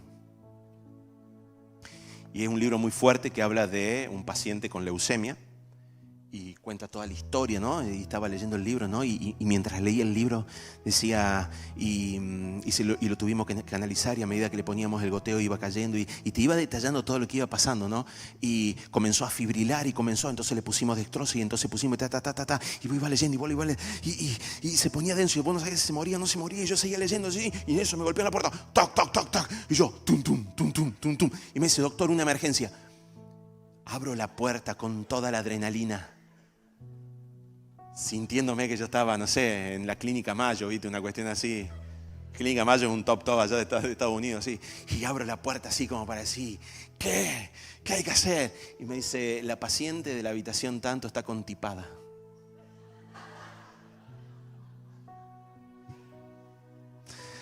Dale 2 cucharadas de agarol.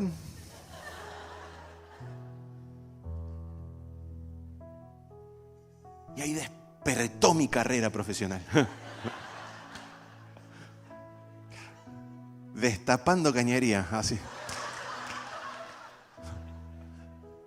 Ese fue el inicio de mi exitosa carrera. ¿Quién diría en ese momento? Yo en ese momento todavía decía, Señor, hay gente que está en este momento, no sé, con becas en Harvard, en Oxford, y yo acá agarré el libro y...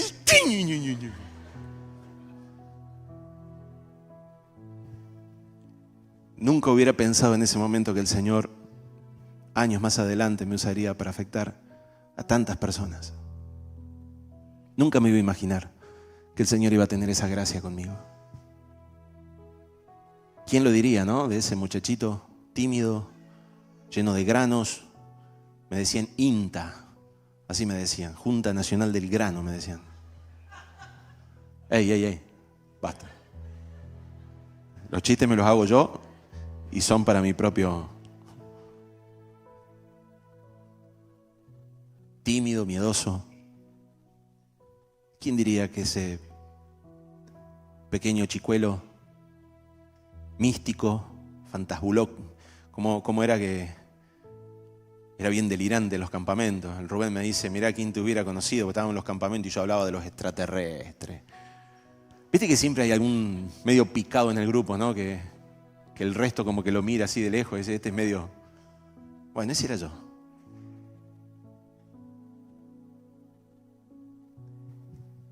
Todo lo que he recibido lo he recibido por gracia. Dios ha sido tan bueno. Y una sola cosa, creo que aprendí. Y digo creo porque también no sé si la aprendí. Y es a decir gracias. No hay un solo día en el que me levante. Creo que no hay ni un día.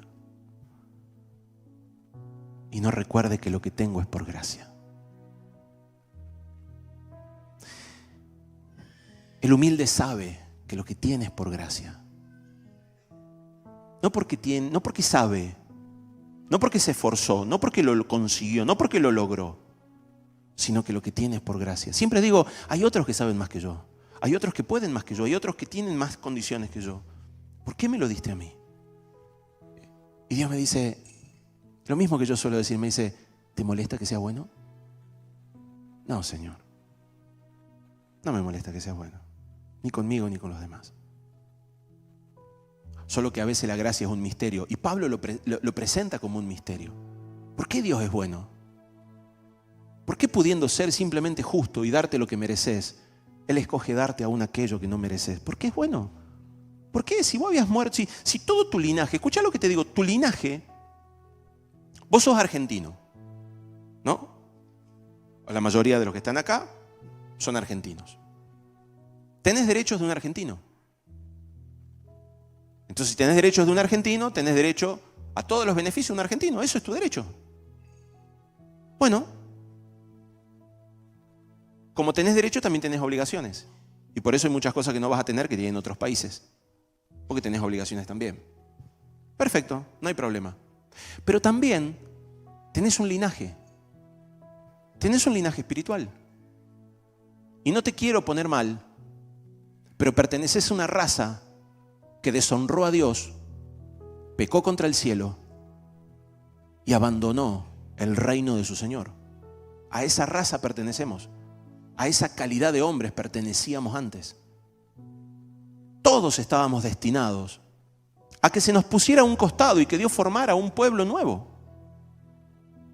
Pero Él, a nosotros, nos dio la gracia del derramamiento de su Espíritu Santo para darnos convicción y transformación. ¿Por qué es gracia el derramamiento del Espíritu Santo? Porque el espíritu que había antes en tu vida era un espíritu de muerte que te había apartado de Dios. Pero el Espíritu Santo, al derramarse sobre tu vida, te vuelve a acercar al origen de la fuente del Espíritu, que es Dios mismo. Y voy a decir, ¿por qué? Porque te amo. ¿Y por qué me amás? Porque te amo. El humilde no se cree en su título, no se cree en su conocimiento, no se cree en su teología, no se cree en su capacidad anímica, no se cree en lo que puede ayudar a los demás, no se la cree. El humilde reconoce que lo que está haciendo le pertenece a Dios. El humilde tiene una característica, sabe aprender. Sabe aprender. Aprender es una tarea muy compleja. Los mecanismos del aprendizaje son muchos y no quisiera entrar en el campo de la psicopedagogía. Pero lo que sí queda claro es que solo puede aprender el que reconoce que alguien puede enseñarle.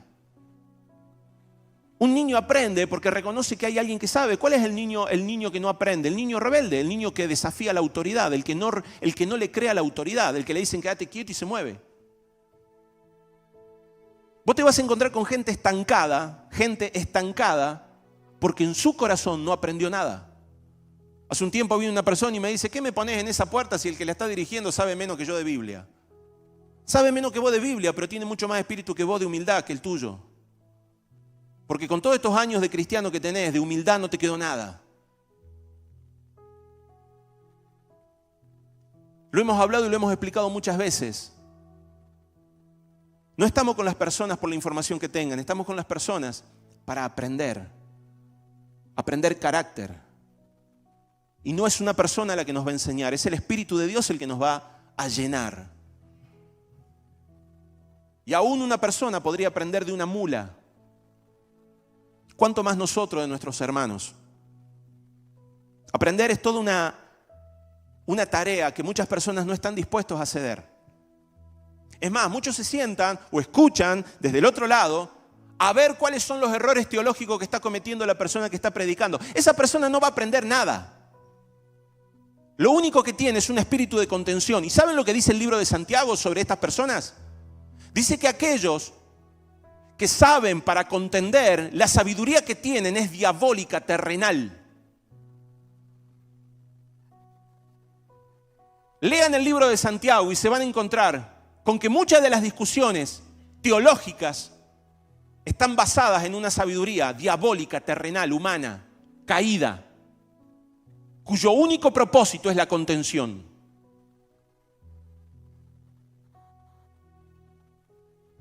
Hace muchos años dejé de discutir. Ya no discuto con nadie. Pero con nadie, ¿eh? Con la única persona que a veces discute con mi esposa. Y por causa de ustedes, para serles sincero. Para ponernos de acuerdo en un favor mayor. Esas son nuestras discusiones. Pero hace tiempo que ya dejé de estar pendiente de la opinión teológica de alguien. Es tan engorroso eso. Es tan engorroso. Entonces aprendí que el Señor lleva el proceso con cada uno como Él quiere y como la persona puede recibirlo. Punto. Es lo más sano. No me compete a mí convencer a nadie de nada. Pero nos encontramos con que muchas personas no han sabido aprender. No tienen la capacidad de aprender. ¿Y qué hay que hacer para aprender? Mínimamente reconocer que te toca aprender. Mínimamente reconocer que te toca aprender. En algún momento enseñarás, pero en otros momentos te toca aprender. Ustedes me ven y yo veo que muchas personas vienen, se sientan, me hacen preguntas, me consultan. Pero yo, cuando viene Fer, no soy de hablar, soy de callarme. Cuando está Fernando Orihuela cerca mío, yo soy de callarme. ¿Por qué? Porque él tiene para enseñar más que yo, o por lo menos en el ambiente donde estamos y del tema por el que nos vamos a reunir. Si hubiera otra temática, probablemente hable yo, pero en esas temáticas yo tengo mucho más que aprender que lo que puedo llegar a enseñar. Y créanme, no hay ningún sentido en enseñar algo que no te fue entregado. Yo conozco gente que hoy está enseñando educación emocional y no tiene ni la más mínima idea de educación emocional y cree que porque tomó un par de cursitos que aprendió con nosotros, hoy tiene el llamado a la educación emocional.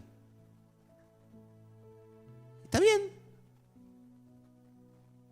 Hace poco me encontré con una persona que hacía como 15 años que no nos veíamos y que me repetía las cosas que le había enseñado hace tiempo atrás. Y le digo, pues ya estamos, hace años que dejamos ese concepto. Si vos te estancaste y no tenés más nada para aprender, te quedás en el tiempo. Te quedás, o sea, si no tenés más ganas de aprender, te aislaste. Imagínate la tecnología. Ay, a mí no me gusta el celular. Te aíslas. Si no sabes manejar el WhatsApp, te aíslas. Si no sabes manejar el celular, te aíslas. Si no sabes manejar internet, te aíslas. O sea, vos podés retorcerte, pero el mundo va a avanzar y vos te vas a quedar. Y te quedaste fuera. Te desactualizaste. Y sabe, viejo no es el que tiene muchos años, sino el que se desactualiza. Ese es viejo. Viejo es el desactualizado. No es el que tiene muchos años. Conozco viejos muy jóvenes y conozco jóvenes muy viejos.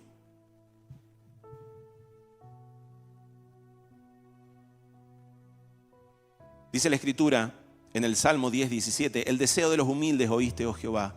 Tú dispones su corazón y haces atento tu oído. Salmo 25:9, encaminará a los humildes por el juicio y enseñará a los mansos su carrera. Escuchen lo que dice Wikipedia, me gusta mucho. Miren que Wikipedia tiene algunas cosas que no son y otras que... Entonces me fui ahí y pregunté, ¿y qué entendés por humildad?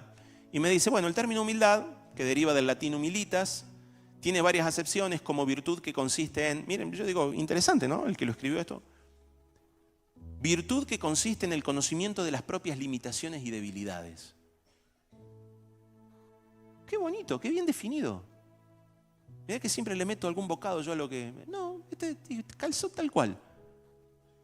Virtud que consiste en el conocimiento de las propias limitaciones y debilidades, como bajeza de nacimiento. Bueno, acá hace referencia que muchas veces se lo utiliza para clase baja, origen pobre, estas cosas. Se aplica a la persona que tiene la capacidad de restar importancia a los propios logros y virtudes y reconocer sus defectos y errores. No es muy complejo. Pero después tenés el falso humilde. ¿Quién es el falso humilde? El que por fuera te dice, no sirvo para nada, no, soy una porquería, no, yo soy una basura. Y vos le decís, bueno, no te pongas así. Y se enoja porque vos no fortalecés, no lo sacás para bien.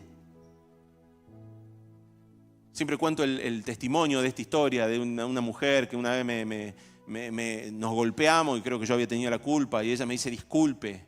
Y yo le dije, está bien señora, no pasa nada. Dice, no, si usted me golpeó, dice, ¿y para qué me pide perdón? Me confunde. ¿Para qué decís, yo soy una porquería? Una vez hablaba con una persona y me decía, no, es que yo no valgo para nada. ¿De verdad crees que no valgo? No, no es que lo crea. Entonces, ¿por qué lo decís? ¿Por qué fortaleces? Si no crees lo que estás diciendo, no lo digas. Y simplemente tómalo como una palabra del diablo que te está hablando adentro. O decirlo de forma correcta. El diablo me está inflando la cabeza haciéndome creer que no valgo. Punto. Características del humilde. Sabe recibir y disfrutar de la gracia. Sabe reconocer sus errores.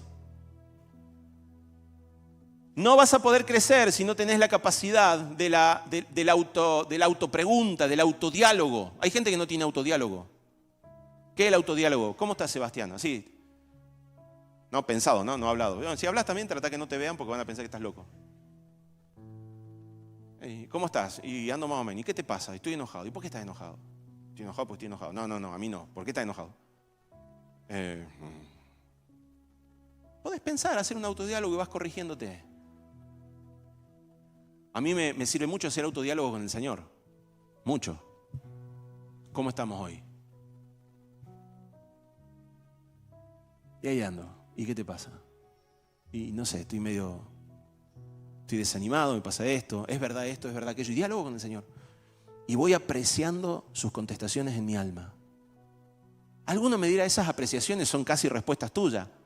Dice la Escritura que Él produce el querer y el hacer de todas las cosas. Así que si aunque yo esté inventando mi respuesta, confío que sea Él el que me dirija. Porque si no me vuelvo loco. Detenés un momento en el día para chequearte, para mirarte. Hablamos hace un tiempo atrás lo que es un sacerdote correcto. Y es aquel que tiene la capacidad de reconocer sus pecados. Y pecado es mucho más amplio que simplemente la lista de los 10 mandamientos. El otro punto del humilde es que no reclama pretensiones. Cuando alguien se pone en la posición de reclamar, ya salió de la posición de vivir bajo la gracia. No te lo dice, pero te lo dice. No te lo plantea, pero te lo plantea. No, está bien, no me dé las gracias. Y cuando no le da las gracias, ni me agradeció. No, está bien, yo no espero un regalo. Y cuando no te dan el regalo, te quedas pensando, manga de miserable, no me dieron un regalo, no se acuerdan de mí. A mí no me importa que me saluden en el cumpleaños y mira, este otro desgraciado no me saludó. O sea, reclama pero no reclama. Y si no te reclama abiertamente. No, lo que pasa es que yo esperaba que vos... Claro, te reclaman en función de lo que ellos harían. Yo cuando vos estuviste mal te fui a visitar, pero vos cuando estuve yo mal, vos no me viniste a visitar. Y bueno, me viniste a visitar ¿por qué? ¿Para que yo te vaya a visitar después? ¿Para qué me viniste a visitar? No, te fui a visitar porque era lo que yo quería. Y bueno, lo que vos querías, ahí está. ¿Qué me estás reclamando? Y yo esperaba lo mismo de vos. ¡No me lo dijiste! No me lo dijiste. La forma en la que dos personas se comunican es hablando. No por telepatía. Que me salude, que me salude, que me salude. Pero hacemos eso. Claro, que me salude, que me salude, que me salude. ¿Y por qué no lo saludaste? Quería ver si me saludaba primero.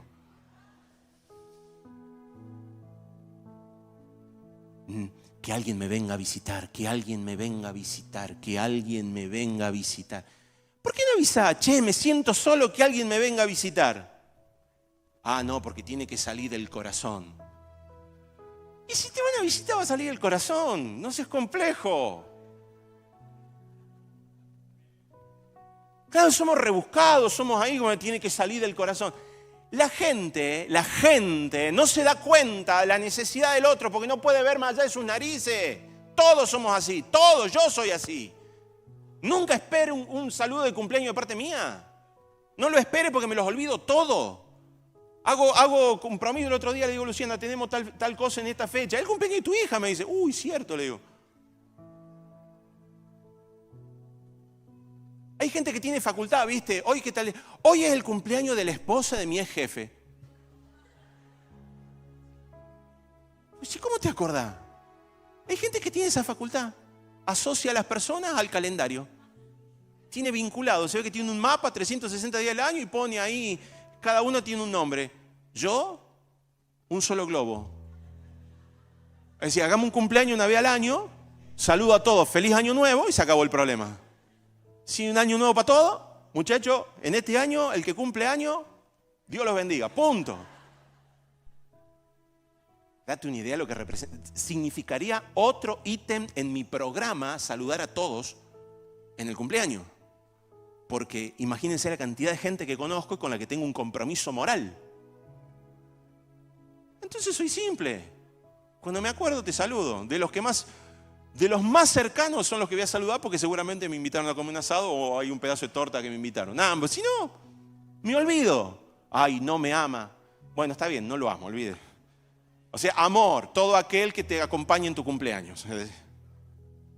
Vamos. No reclama pretensiones el humilde. El humilde aprende a vivir libre. Libre. No juzga a las personas. Sabe discernir la conducta, pero no juzga a las personas. Era más largo de lo que yo pensaba en la enseñanza. Pensé que ya vamos a tratar de ir más rápido. Este tema de juzgar es un capítulo tan importante, querido. El juicio en sí mismo es todo un capítulo. El Señor me puso como atalaya. Hermano, eso primero, en el Antiguo Testamento. Segundo, si te puso como atalaya, es mejor que entienda lo que representa ser una atalaya. Porque si alguno se llega a equivocar y vos no llegás a hablar, la sangre va a ser sobre tu cabeza. Así que no te pongas en una posición que no fuiste puesto. Desde que el Espíritu Santo fue derramado sobre nosotros, hay muchas cosas que ya no es una urgencia estar. El atalaya es sobre una nación, sobre regiones, sobre atmósfera, pero no sobre tu hermano. ¿Viste que hay gente que se la pasa todo el día viendo? Es como esa chusma, ¿viste? Que tiene los binoculares y se pasa todo el día mirando. Ah, entró tal persona. Hay gente que pasa lo mismo. Que se la pasa mirando la evolución que tiene otro en función de se casó, no se casó, se puso de novio. ¿Viste que tal persona? Ya es el chusma, el comentario, el murmurador, el que le queda cómodo estar viendo y juzgando a los demás. Y a veces no son hermanos, a veces son ministros de Dios. A veces son ministros de Dios y nos largamos a hablar. Querido, qué juicio que te comes si lo que estás diciendo no es de Dios. Si el Señor no te mandó a hablar, no quisiera estar en tu zapato cuando se te pida cuenta de esto. Porque de toda palabra ociosa que digan los hombres, de esta darán cuenta delante de su Padre Celestial. ¿Por qué hablaste de esto? Estorbaste mi obra. No, es que me pareció. Juzgar, se juzgan las conductas. Esto no lo veo, no es un diseño de Dios. La persona, no sé por qué lo hace. No lo juzgo, pero esto no. Esto no lo haría, ni lo enseño a mis hijos, ni lo compartiría. Pero la persona, y no sé. ¿Acaso soy yo quien le va a decir a Dios lo que tiene que hacer con cada uno si Él derramó gracia sobre mi vida? ¿O juzgo a los demás con justicia y a mí pretendo estar bajo la gracia? La persona humilde reconoce a otras personas en su potencial, no en sus errores. Bendito aquel que puede ver a alguien conforme a Cristo lo muestra. ¿Viste que dice la Escritura, si alguno conocemos en la carne, si alguno conocemos ya no lo conocemos según la carne, sino que lo conocemos según Cristo? ¿Qué significa eso? Que vos no estás viendo a alguien según lo que estás viendo en la carne, su defecto, su error, sino que lo estás viendo según como Cristo lo ve. Imagínate si alguien se hubiera relacionado con Pablo como era en la carne, juicioso, perseguidor, violento, opresivo, hasta que de repente aparece uno que lo ve como Cristo lo ve. Una potencia del Evangelio, alguien celoso del reino de Dios, alguien literalmente dispuesto a morir por la causa. El humilde sabe aprender, y esta es quizás la más manifiesta de todas las expresiones. Sabe recibir consejos, sabe escuchar más que hablar, sabe esperar para recibir, sabe mirar para aprender, sabe callar ante el que sabe. El humilde aprende de todo tipo de circunstancias. El humilde aprende de la maldad de los demás. El humilde aprende del que está aprendiendo el humilde. Es decir, está enseñando, pero al mismo tiempo aprende del estudiante. El humilde aprende de la adversidad, del momento de dificultad, del momento malicioso de la vida. Me salió mal un proyecto, aprendió del proyecto. Me salió mal una idea, aprendió de la idea. El humilde aprende de todo, absolutamente de todo. No descarta nada, aprende cada palabra. Si sos pastor y una persona viene y te dice, me voy de esta congregación. ¿Por qué? Porque acá no hay amor. Esa palabra me la han dicho varias veces. Otras veces me han dicho de que no están de acuerdo con el discipulado, con el que estemos tan intensos con el crecimiento de la gente. Está bien, todas esas palabras me ayudaron. Por cada persona que se fue de esta casa he aprendido muchísimo, muchísimo, muchísimo. He aprendido un montón de formas de no ser. Y me he ido a casa, he llorado la pérdida y he crecido. Y los que conocen este ministerio hoy saben perfectamente que no es el mismo ministerio que surgió hace 10 años atrás. Y tiene que ver a que el Señor nos ha permitido aprender de nuestros errores, porque al fin y al cabo es por gracia, no por la habilidad de un pastor. No por una hermosa prédica o una forma linda de agradar a las personas. No funciona así, es por gracia. Uno aprende de las circunstancias, de las relaciones interpersonales. De todos tenés que aprender, absolutamente de todos. Si no te quedaste estancado, querido, hasta ahí llegó tu ministerio. Dedícate a escribir y a contar tus memorias, porque ya no tenés más nada para seguir desarrollándote. Y para finalizar quiero mencionar 3 cosas que impiden la humildad. Y con esto oro en el nombre de Jesús para que toda verdad venga sobre tu vida y te sean abiertos los ojos. Escuchá, porque la primera quizás es la más importante de todas. La primera probablemente sea la más importante de todas. La primera causa que impide la humildad es el temor al rechazo. Y tiene toda una razón de ser. El temor al rechazo. El humilde quiere recibir aprobación, quiere recibir miradas, quiere recibir la aprobación de los demás, quiere recibir el estar de acuerdo con otros y que no lo dejen solo. El altivo, no el humilde, el altivo es el que está esperando la aprobación de todos. Esta persona basa su conducta en una sola cosa: no me rechacen, no me dejen, no me abandonen. Reconózcanme. No es tan así, porque yo también tengo la razón, yo también tengo la verdad, yo también tengo esto, yo también. La persona que tiene temor al rechazo se va a levantar en altivez, impidiendo que alguien pueda pensar algo mal de ella. El temor al rechazo ha sido uno de los traumas más grandes de la humanidad. De hecho, yo resuelvo el 90% de los problemas de la gente resolviendo el tema del rechazo, que tiene que ver con un tema de paternidad, ¿no? Pero la persona que teme a ser rechazada es una persona que se va a levantar en altivez. No conozco a nadie que tenga percepción de rechazo que no se levante en altivez. Y lo digo también desde mi propia causa de altivez. La segunda es la ignorancia de la condición. Al no saber mirarse y al pasar más tiempo mirando a los demás más que a uno, y estoy mirando a los demás para saber si me están mirando. ¿Viste esa persona que está haciendo algo y está viendo al otro? ¿Para qué lo mira al otro? Y en el fondo está esperando a ver si la mirada lo aprueba o no lo aprueba. Esa persona no se está viendo a sí mismo, ni siquiera está mirando lo que está haciendo, está mirando a ver qué es lo que están mirando los demás. Esa persona no está viendo su condición. Esa persona ignora su condición. Y esa condición solo puede venir por la revelación del Espíritu de Dios. Y por último, la práctica del pecado. La práctica del pecado trae sobre la vida de una persona el apartarnos de la voz del Espíritu de Dios. Y eso hace que nosotros no podamos ser llenos del Espíritu Santo, que es el único que puede producir en nosotros convicción de justicia, de pecado y de juicio.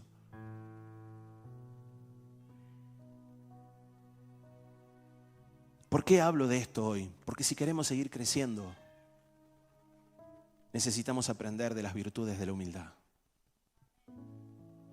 Y con esto no estoy diciendo que haya un lugar a donde pueda llegar, sino que haya un camino que pueda seguir. La humildad no es una meta a alcanzar, es un camino a seguir.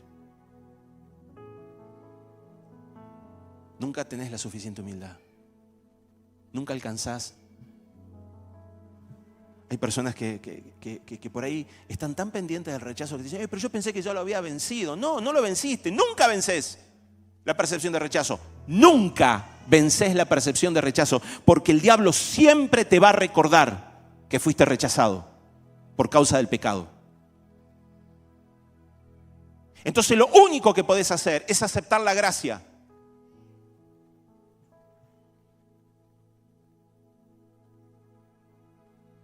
No se termina el proceso. En el único momento de que el proceso termina es en la restauración de todas las cosas, donde la revelación de Cristo se manifiesta en tu vida. Hasta ahí llega. Te lleva hasta la misma muerte. Atravesás la muerte. Y cuando resucitas en Cristo, resucitas en Él. Y ahí, todo lo que pertenecía a la muerte, que tiene que ver con rechazo, con separación, desaparece.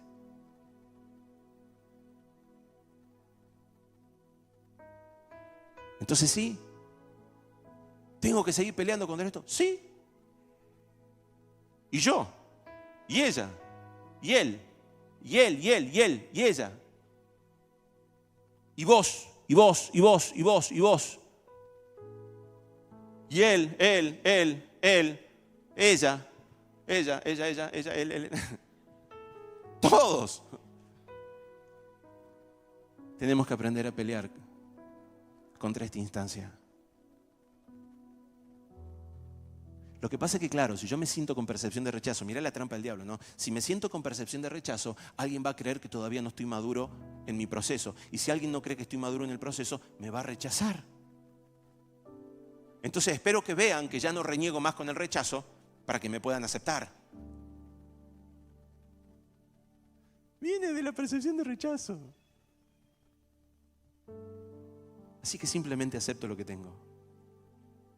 Cuando alguien me dice, ¿y vos no renegás con esto? Todo el tiempo. Todo el tiempo. Y todo el tiempo creo que Dios es bueno porque me acepta. Y todo el tiempo vuelvo a disfrutar de la gracia del Señor.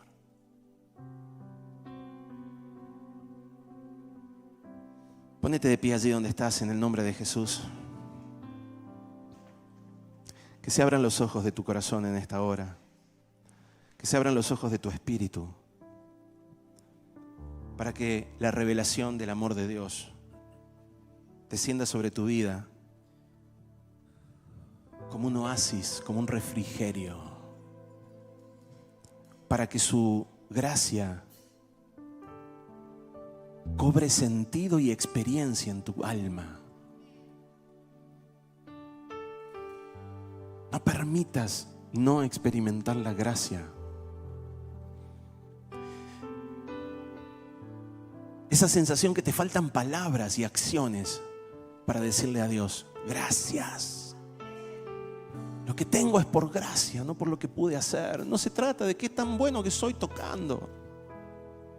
O qué tan bueno que soy cantando, ¿no? O qué tan bueno me sale predicar. No se trata de eso.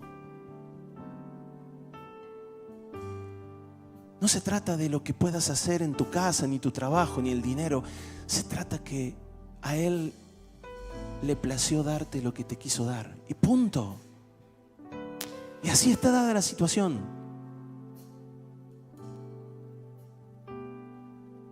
Aprendamos a disfrutar de la gracia. Aprendamos a disfrutar de la gracia en el nombre de Jesús. Aprendamos a disfrutar de la gracia, a tomar esta posición y a tomar este lugar. Y desde este lugar mirarnos los unos a los otros. Y cuando ves a tu hermano, recuerdes que también sobre él se derramó la gracia. Y aún sobre el pecado que ves en tu hermano, y aún sobre la conducta altiva que ves en tu hermano, sobre él también se derramó la gracia.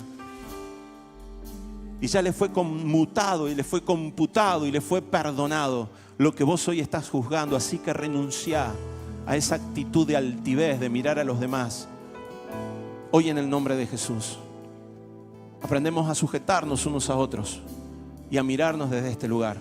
claro que nos abrazaremos, claro que nos exhortaremos y nos daremos ánimo para cambiar, claro que denunciaremos el pecado, claro que diremos cuando veamos que algo va mal, pero juzgaremos la conducta, nunca a la persona, y daremos gozo y ánimo a la persona en el nombre de Jesús. En el nombre de Jesús. Que la gracia que se derramó sobre Cristo también se derrame sobre tu vida. Porque la gracia se derramó sobre Él. Y Él ha venido a tu vida y ha llenado tu alma. La gracia se derramó. En el nombre de Jesús, Padre, llena en esta hora, Señor, de revelación nuestros corazones. Que podamos verte, Señor. Príncipe de Sion, Rey de Reyes, en el nombre de Jesús. Primogénito. Gracias, Padre, gracias por tremendo amor, gracias. Sea ahora todo espíritu de altivez denunciado, expuesto, todo espíritu de arrogancia, todo espíritu de enseñoreamiento. Y venga sobre nosotros, Señor, la revelación de tu Hijo, quien siendo en forma de Dios no estimó el ser igual a Dios, sino que se humilló hasta la muerte, y muerte de cruz. Y por lo cual, siendo Hijo, también aprendió obediencia y fue exaltado hasta lo sumo.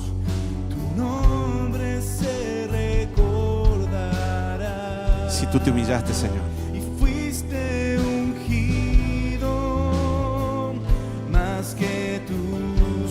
no hacemos otra cosa más que reconocer tu gracia. Tu gracia, Señor, gracias. Gracias. En cada generación, a Él sea la gloria, al Altísimo, y sea Él sobre todos los hombres y sobre todo lo creado, en los cielos, sobre los cielos, en la tierra, debajo de la tierra y todo lo que en ellos hay, en el nombre todopoderoso de Jesucristo. el más deseado.